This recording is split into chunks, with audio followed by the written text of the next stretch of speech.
Hari ini saya akan jelaskan mengenai regresi berganda. Kalau kemarin itu kan regresi sederhana. Sebenarnya apa perbedaan regresi berganda ini dengan yang sederhana? Baik ya. Nah, nah ini ya, sebenarnya kalau kita praktek regresi itu kan kegunaannya nanti pada saat kalian di semester yang akan datang itu kan sudah masuk STIE. Mudah-mudahan ilmu yang saya berikan ini sangat bermanfaat sekali untuk pengolahan data penelitian yang sifatnya adalah jenis penelitian kuantitatif. Nah, buat yang penelitian kuantitatif ini tidak harus kuesioner. Artinya kalau misalnya datanya berupa laporan keuangan juga bisa menggunakan regresi, asalkan judul penelitiannya itu di depannya adalah pengaruh atau hubungan. Nah, perbedaannya kalau yang sederhana sama yang berganda, kalau yang berganda ini dua variabel X yang diteliti, variabel bebasnya 2 dan 1Y. Tentunya dulu kalian pernah belajar di statistik yang manual ya, di eh, semester kemarin itu pastinya sudah tahu mengenai kegunaan regresi. Nah, bagaimana di SPSS ini? Nah, ini akan saya jelaskan lebih detail. Penggunaan statistik untuk pengolahan data regresi ini bisa menggunakan data primer. Data primer itu pasti menggunakan instrumen kuesioner. Tapi kalau data sekunder, misalnya kalian mendapatkan data misalnya laporan perubahan laba, terus profit, terus pergerakan harga saham, itu kan datanya dalam bentuk angka. Tentunya itu merupakan data sekunder. Nah, jadi kalau misalnya informasinya adalah menggunakan regresi, judul penelitiannya itu adalah memberikan informasi seperti ini, variabel independen dan dependen. Nah, untuk ujinya itu bisa uji F, uji T, dan uji koefisien determinasi. Keunggulan kita menggunakan proses statistik di sini adalah menggunakan aplikasi SPSS, kita tidak perlu menghitung manual ya. Apalagi kalau kita menggunakan regresi berganda, itu kalau kita menghitung manual kan harus menggunakan rumus substitusi atau eliminasi. Kalau ini tinggal kalian masukkan di aplikasi, terus ketemulah tabel outputnya, nanti tinggal diinterpretasi. Jadi untuk melihat signifikan atau tidaknya itu bisa dari tabel aplikasi output SPSS-nya. Nah, mengenai datanya, nanti untuk yang offline ini kalian prakteknya kuesioner. Nah, bedanya kalau kita menggunakan kuesioner dan data yang bersifat ini ya, data primer sama sekunder. Primer itu kuesioner, sekunder itu dalam bentuk laporan keuangan atau anggaran. Kalau misalnya yang data kuesioner itu harus menggunakan uji validitas dulu sama reliabilitas. Tentunya kalau yang sekunder, apakah validitas sama reliabilitas perlu? Kalau di sekunder ini tidak ada validitas sama reliabilitas, cukup asumsi klasik. Tapi asumsi klasik pun ini hanya digunakan buat data yang sifatnya tren atau data urut waktu ya. Ini hanya berupa data sekunder kalau menggunakan asumsi klasik. Gunanya untuk menguji persamaan dari regresi kita itu normal atau tidak. Nah, sekarang nanti kalian buka mengenai ini, kemarin kan belum sampai sini ya, kemarin tuh masih yang sederhana. Nah, kalau yang kemarin itu kan cuma variabel X-nya itu hasil jual, terus biaya promosinya adalah yang X1. Kalau ini, X-nya itu ada dua, X1 biaya promosi dan sponsor itu adalah yang X2. Terus Y-nya tetap hasil jual. Bulan ini adalah untuk melihat data pergerakan waktunya dalam 1 tahun 12 bulan. Ini nanti cara masukannya sama dengan yang kemarin ya. Cara masukannya begini. Oke, saya share dulu ya. Pertama, ini ya saya jelaskan lebih ini ke teknis. Pertama kalian bisa masukkan gini, X1. Kalau kuesioner kan nggak kayak gini ya. Lebih harus instrumen pertanyaannya, berapa pertanyaan, baru nanti yang untuk regresinya yang dimasukkan totalnya. Terus baru Y. Bulan itu bisa dalam bentuk ini ya, string, datanya kan string. Nah ini, karena kan dia teks, data teks. Nah ini semuanya jadikan ini X1. Ya, X1, terus ini jadikan X2. Selama belum terisi data itu variabel view-nya masih bisa diotak-atik. Tapi kalau sudah terisi data, datanya harus dihapus dulu kalau memang ada kesalahan. Itu yang harus kita telusuri. Nggak boleh mengganti di data view kalau variabel view-nya belum pasti. Bulan ini misalnya bulan apa yang kita teliti di sini. Misal bulan 1 tahun ya, bulan berjalan aja. Terus X1-nya adalah misal di sini adalah biaya promosi. Kan kayak kemarin biaya promosi dalam bentuk X1 gini. Terus yang kedua adalah sponsor. Sponsor. Maaf, ini bisa diganti. Ini ya rupiah dalam bentuk rupiah. Nah, gini loh. Ini juga gitu ya. Diganti dalam bentuk rupiah. Oke. Ya. Nah, gini. Terus Y-nya juga kita samakan dengan kemarin hasil jual. Nah, jangan dibuat desimal ya, karena di sini bentuknya adalah bulat angkanya. Nah, kalau sudah, ini datanya adalah skill-skill semuanya, ya, baru di data view kita masukkan. Nah, bulan ini dimasukkan dari Januari sampai Desember gini. Nah, datanya harus dalam bentuk string. Hati-hati ketika memasukkan data ini, kalau datanya dalam bentuk nominal ya nggak bisa jadi data string. Nah, ini ya, Januari, Februari, Maret. Nah, kalau misalnya kalian ingin langsung ngambil data di sini ya nggak apa-apa di dalam share gini ya. Ini tinggal kalian copy. Tapi kalau misalnya kalian ingin masukkan secara manual ya nggak masalah. Nih, hati-hati cara masukkan data angkanya jangan sampai kebalik. Karena kalau kebalik itu juga akan mempengaruhi hasil SPSS-nya. Ya, oke, ini tidak ada rupiahnya, semuanya sudah dalam bentuk rupiah. Nih ya. Oke, kayak saya masukkan nih. Nah, ini sudah jadi datanya. Kira-kira bisa dipahami untuk yang data ini ya. Mudah-mudahan sudah paham. Baru kita masukkan seperti kemarin. Pakai regression gini, linear.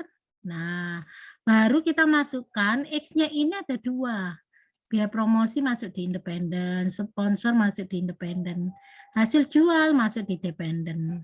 Terus bulan ini masuk di cash label, tetap sama. Statistik, ya kayak kemarin, ya, yang diklik. Nah, kalau kalian ada uji asumsi klasik, ini bisa dipilih sesuai dengan asumsi apa yang harus kita ajukan di dalam rumus, apakah pakai Durbin-Watson ataukah menggunakan outlier. Begitu. Ini juga sudah satu paket. Gunanya uji asumsi klasik ini sebenarnya menguji apakah nanti sebelum diuji hipotesisnya itu persamaan kita itu tidak ada penyimpangan begitu, sehingga kita bisa meneruskan ke uji hipotesis pengaruh atau tidak. Terus di continue, plot ini kita masukkan di dependent ini, X-nya tetap adjustment prediction. Kalian bisa pakai histogram, ini juga terkait dengan asumsi klasik. Apakah menggunakan normal probability plot ataukah histogram. Continue, save, ini klik ini aja ya. Di modul itu ada petunjuknya, kalian bisa ngikutin tahap demi tahap, terus ini nggak perlu diklik lagi, baru kita oke. Nah ini. Nah ini hasilnya, kalian bisa lihat ya, nanti yang di copy di dalam waktu itu apa ya Bu Lisa? Nah ini kemarin mungkin kalau ada yang ininya nggak bisa tercopy di Word, kan harusnya yang di ini ya diinterpretasi itu kan cuma tabelnya itu. Kalau yang ini korelasi person ini nanti untuk menguji kalau datanya itu menggunakan kuesioner ya, tapi kan kita nggak perlu menggunakan kuesioner di sini data angka. Ini yang nggak perlu diinterpretasi, nggak masalah. Terus baru ini ya, yang perlu diinterpretasi itu ini R square. R square itu untuk apa sih? Ada yang tahu nggak? Square ini tujuannya untuk mengetahui seberapa besar pengaruh X terhadap Y. Jadi kalau hasilnya di atas 50%, pengaruhnya kuat sekali. Ini sangat kuat ini karena 0,94 kalau dikalikan 100 kan 94%, hampir sempurna ya. kuat sekali. Tapi kalau di bawahnya 50% itu pengaruhnya lemah. Kalau pengaruhnya lemah, pasti di bawah ini salah satu itu ada yang tidak signifikan. Kalau kuat gini pasti semuanya signifikan. Oh, ini ada yang nggak signifikan ya, sponsor. Mungkin karena ini ya, pengaruh responden juga pengaruh ini ya. Terus ANOVA, ini juga di-copy di Word. Tujuannya untuk mengetahui pengujian secara simultan, serentak. X-nya itu diuji secara serentak. Terus T-nya ini satu persatu pengujiannya. Ya, baru di bawahnya ini nanti yang di copy catnya cuma ini sama yang ini. Kalian bisa diekspor nggak masalah di ini ya di Word. Tapi nanti kalau diekspor itu harus diedit satu-satu karena nggak semua tabel digunakan. Kalau ekspor kan masuk semua. Ya, oke, dari sini bisa dipahami. Terus apa yang harus kita lakukan setelah langkah ini selesai? Sebentar, ini saya tunjukkan di Word-nya ya. Yang di copy yang mana sih Bu? Nah, ini kalau ngopi satu-satu kan gini. Tapi kalau diekspor itu dia bisa sebenarnya nih. Tapi kalau diekspor itu kebanyakan nggak rapi gitu loh. Jadi kalau diekspor itu kebanyakan, nah ini ya. Nah ini dicocokkan seperti ini ya. Ini kalau diekspor kan datanya yang masuk seperti Bu Lisa ini semuanya tercopy nih. Terus nih ya loh, ya kan datanya sama, ANOVA-nya juga sama, koefisiennya juga sama, kita bisa cocokkan di SPSS-nya. Iya, loh sama semua. Oke, kalau sama berarti kalian tinggal menginterpretasikan.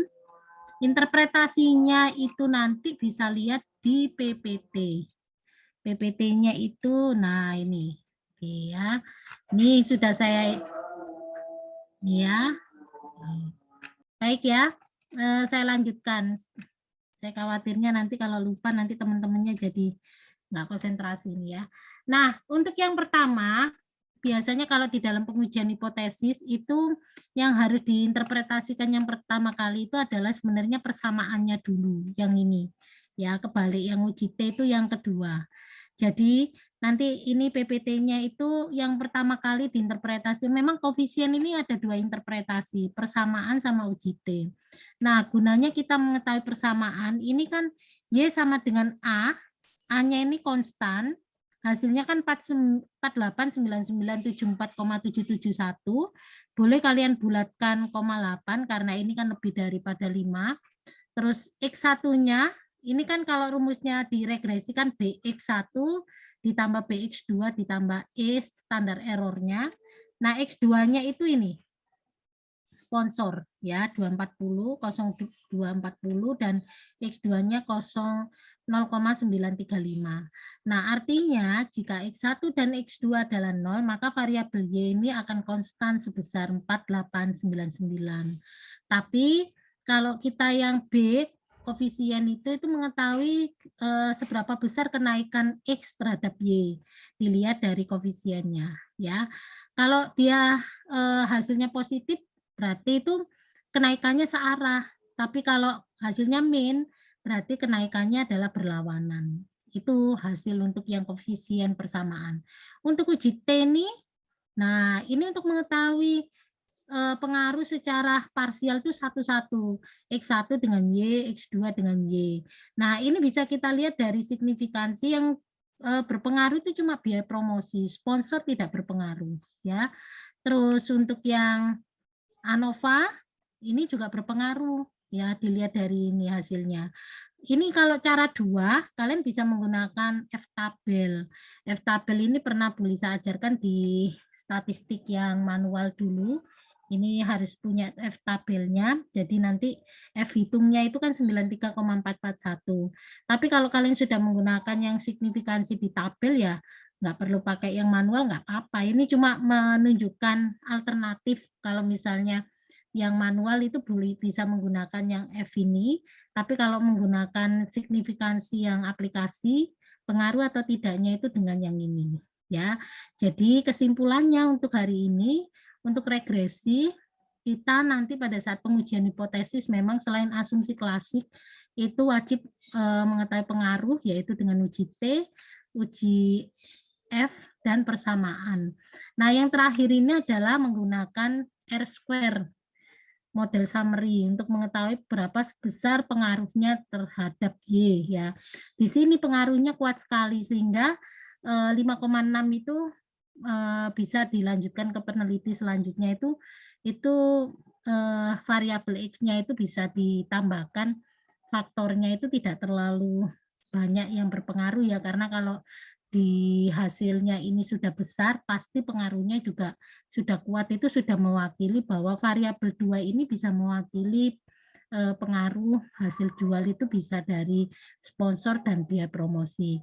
Nah, hasil dari SPSS ini bisa dijadikan rekomendasi oleh pihak marketing dan manajer penjualan untuk melihat target bahwa kalau misalnya pengaruhnya kuat, bagaimana inovasi di dalam strategi marketingnya ini dilihat dari sponsor dan biaya promosi. Tapi kalau hasilnya tidak berpengaruh atau kecil sekali pengaruhnya, berarti kita harus mengajukan inovasi variabel lain selain biaya promosi. Mungkin dari perilaku konsumennya, mungkin dari faktor pandemi COVID, itu juga bisa kita ajukan ya. Oke, itu mungkin yang bisa saya jelaskan. Oke, baik ya, kalau memang sudah jelas semua, terima kasih. Oke, itu aja yang bisa saya sampaikan. Mudah-mudahan ilmu yang Bu Lisa jelaskan hari ini bisa bermanfaat untuk next penelitian kalian masing-masing, dan mudah-mudahan untuk next penelitian kalian itu juga mempunyai kontribusi keilmuan yang baru, dan di prodi akuntansi ini bisa memberikan wacana mengenai beberapa hasil dari ilmu yang kalian dapatkan di bangku kuliah. Itu saja mungkin penutup dari Bu Lisa sebelum saya akhiri. Terima kasih, saya izin pamit dulu ya semuanya. Selamat malam. Assalamualaikum warahmatullahi wabarakatuh. Ingin cepat kerja atau kuliah sambil kerja? Bisa daftar dari rumah dan bisa belajar dari rumah. Dapatkan beasiswa pendidikan sampai dengan 100%. Hubungi via WhatsApp 0821 4114 6488 atau sosial media kami, Instagram, Facebook, maupun website.